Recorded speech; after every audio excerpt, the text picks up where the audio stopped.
اللہ تعالیٰ کی آیتوں میں تحریف کرتے تھے اور اس کے خلاف فیصلے کرتے تھے، اور حضرت عزیر علیہ السلام کو ابن اللہ کہتے تھے، اپنے علماء کو حلال حرام کرنے کا حق سمجھتے تھے۔ اور نصارہ کی بڑی غلطی یہ تھی کہ انہوں نے حضرت عیسیٰ علیہ السلام کی شان میں غلو کیا تھا اور انہیں اللہ کا بیٹا اور 3 خداؤں میں سے ایک قرار دیا تھا۔ آج امت محمدیہ میں بھی گمراہیاں عام ہوتی جا رہی ہے، جس کی وجہ سے دنیا میں ہر جگہ مسلمان ذلیل و خوار رسوا ہوتے جا رہے ہیں۔ جو کوئی ہدایت کے راستے پر یعنی صراط المستقیم پر چلنا چاہتا ہے وہ یہود و نصارہ کے راستوں پر نہ چلیں، بلکہ قرآن و حدیث کے مطابق زندگیوں میں عمل کرے۔ چاہے دنیا ناراض ہوتی تو ہونے دے، لیکن ہم اپنی شریعت کے خلاف کوئی بھی کام نہ کریں۔ اللہ سبحانہ تعالیٰ ہم سب کو گمراہی سے بچائے، آمین یا رب العالمین۔ سورہ فاتحہ کے آخر میں آمین کہنے کی نبی کریم صلی اللہ علیہ وسلم نے تاکید فرمائی اور اس کی فضیلت بھی بیان فرمائی۔ اس لیے جب نماز اگر امام کے ساتھ ہم پڑھ رہے ہیں، امام اور مقتدی دونوں کو اونچی آواز سے آمین کہنا چاہیے، یہ سنت سے ثابت ہے، اور صحابہ کرام رضی اللہ تعالیٰ عنہ کا بھی یہ معمول رہا تھا۔ جس کی آمین فرشتوں کی آمین سے مل جائے اس کی دعائیں ضرور قبول ہوتی ہیں۔ یعنی سورہ فاتحہ مکمل دعا ہے نا، یہ تو ساری یہ دعائیں قبول ہو جائیں گی، تو ہمارے لیے کتنا اچھا ہے۔ حضرت امام ابن القیم رحمۃ اللہ علیہ کہتے ہیں کہ جب تم دعا کرو اور تمہارے دل میں بہت ساری ضرورتوں کے لیے دعائیں ہو تو کیا اور کون سی دعا مانگنا یہ سمجھ میں نہیں آ رہا، تو تم اپنی پوری دعا میں درود اور استغفار کرو۔ یعنی استغفار کیا ہے؟ اپنے گناہوں کی معافی مانگنا۔ اگر تمہیں معاف کر دے اللہ تعالیٰ تو سمجھو تمہاری ساری دعائیں قبول ہو گئی، کیونکہ اللہ سبحانہ تعالیٰ عالم الغیب ہے، وہ ہماری ضرورتوں کو بھی جانتا ہے۔ اور جس کو اللہ سبحانہ تعالیٰ سے دعا مانگنے کے لیے ذکر وقت نہ دے، یعنی ذکر میں جو انسان مشغول رہتا دعا مانگنے کے لیے اس کے پاس وقت نہیں رہتا، اور قرآن کی تلاوت، قرآن کی تعلیم حاصل کرنے میں، قرآن کو سمجھنے میں جب لگ جاتا ہے انسان، تو پھر اس کی تمام دلی مرادیں جو جائز دعائیں ہیں وہ سب خود بخود اللہ سبحانہ تعالیٰ قبول فرما لیتے ہیں۔ تو اللہ سبحانہ تعالیٰ تو دینے کے لیے تیار ہے، لیکن ہم اس کو مانگنے کے لیے کنجوسی کرتے۔ اب آخر میں سورہ فاتحہ کے اہم نکات میں بتاتی چلوں۔ سورہ فاتحہ قرآن کا خلاصہ ہے، اس میں بندگی، دعا اور ہدایت کا مکمل پیغام ہے۔ یہ سورت ہمیں یاد دلاتی ہے اصل کامیابی دنیا کی زندگی نہیں ہے، بلکہ رب کی رضا میں ہماری آخرت کی کامیابی ہے۔ جب بندہ الحمدللہ رب العالمین کہتا ہے تو شکر کا دروازہ کھلتا ہے، اور مالک یوم الدین ہمیں آخرت کا انجام یاد دلاتی ہے، ہمیں رب سے ہدایت کی طلب سکھاتا ہے، ایاک نعبد و ایاک نستعین۔ اور سورہ فاتحہ رب کے اور بندے کے درمیانی روحانی رابطہ قائم کرتا ہے جو دلوں کو سکون عطا کرتا ہے۔ سورہ فاتحہ وہ دعا ہے جو بندوں کے دلوں کو اللہ سے جوڑ دیتی ہے۔ جو اس سورت کو سمجھ کر پڑھتا ہے اس کی زندگی میں روشنی، ہدایت، نور پیدا کر دیا جاتا ہے۔ تو جو بندہ دل سے صراط المستقیم مانگتا ہے اللہ سبحانہ تعالیٰ اس کو صراط المستقیم پر چلنے کی توفیق عطا فرماتا ہے اور یہ دعا قبول فرماتا ہے۔ یہ سورت میں امید ہے، صبر ہے، اور اللہ کے رضا اور اللہ کی قربت کا پیغام ہے۔ سورہ فاتحہ کے بنا نماز ہی ادا نہیں ہوتی، تو اس سے ہمیں اس کی اور اہمیت واضح ہو جاتی ہے۔ تو سورہ فاتحہ روحانی علاج ہے، بیماریوں سے شفا ہے، دل کو زندہ کر دیتا ہے۔ روز مرہ کی مصروفیات کے باوجود نماز میں دل کی حاضری برقرار رکھنے میں ہمیں مدد دیتی ہے۔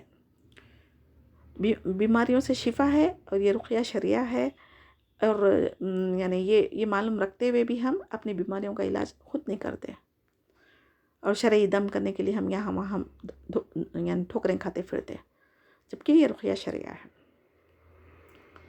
دعا عبادت کا مقصد ہے، اس کو صرف مشکل وقت میں ہی نہیں بلکہ زندگی کا معمول بنا لینا چاہیے۔ اللہ سبحانہ تعالیٰ پر توکل اور کامل یقین کے ساتھ ہمیں اس سورت کو پڑھنا چاہیے۔ صراط المستقیم پر چلنے کی جب ہمیں توفیق مل جائے تو پھر رحمت اور مغفرت کی دعائیں بھی کرتے رہنا چاہیے۔ تو اللہ سبحانہ تعالیٰ ہم جو کچھ سیکھے سمجھے اس پر عمل کرنے کی توفیق عطا فرمائے۔ اے اللہ ہمارا یہاں پر سننا بیٹھنا اس کو قبول فرمائے، اور آخری سانس تک ہمیں قرآن کی تعلیم حاصل کرنے والے بنائے۔ سبحان ربک رب العزت عما یصفون وسلام علی المرسلین والحمد للہ رب العالمین۔ سبحانک اللہم بحمدک نشہد ان لا الہ الا انت نستغفرک ونتوب الیک۔ السلام علیکم ورحمۃ اللہ وبرکاتہ۔